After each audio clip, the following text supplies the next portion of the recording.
देखिए, लोकतंत्र के महापर्व में कल उत्तर प्रदेश की 8 सहित देश के 21 राज्यों की 102 लोकसभा सीटों पर चुनाव संपन्न हुए हैं। अब तक के जो रुझान है वह इस बात को बहुत ही स्पष्टता के साथ प्रदर्शित करते हैं कि पूरे देश के अंदर आम जनमानस का जो मत है वह फिर एक बार मोदी सरकार के लिए प्रचंड रूप से सामने आ रहा है। स्वाभाविक रूप से प्रधानमंत्री मोदी जी के नेतृत्व में इस देश के अंदर सुरक्षा का जो बेहतर माहौल प्राप्त हुआ है वह अद्भुत है,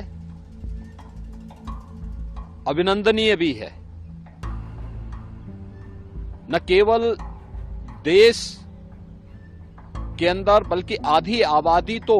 पूरी तरह मोदी जी के सुरक्षा के इस मॉडल को अंगीकार कर रही है और उसी का परिणाम है कि प्रधानमंत्री मोदी जी के नेतृत्व में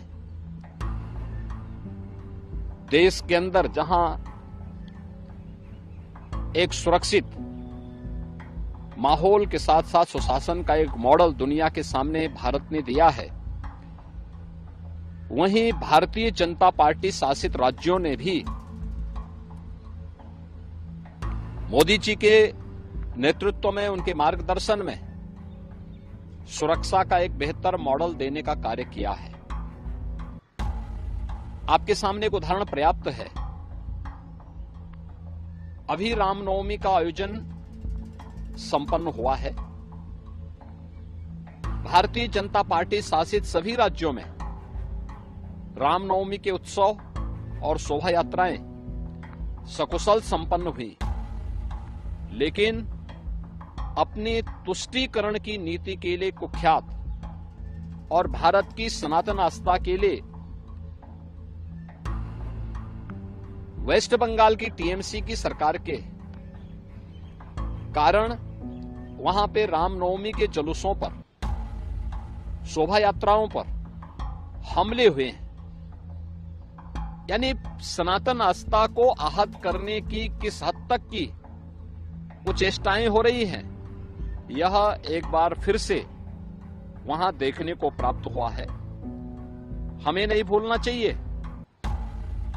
कि सुशासन की पहली शर्त रूल ऑफ लॉ है और कोई इस कहने में संकोच नहीं कि मोदी जी के नेतृत्व और मार्गदर्शन में भारतीय जनता पार्टी ने देश के अंदर भी और भारतीय जनता पार्टी की राज्य सरकारों ने प्रदेशों के अंदर भी सुरक्षा का वह बेहतर माहौल देने का कार्य किया है। और इसीलिए कल 102 लोकसभा सीट पर जो चुनाव हुए हैं, ये चुनाव 7 चरणों में इस मोमेंटम को इसी रूप में बनाए रखेंगे, ये मेरा पूरा विश्वास है।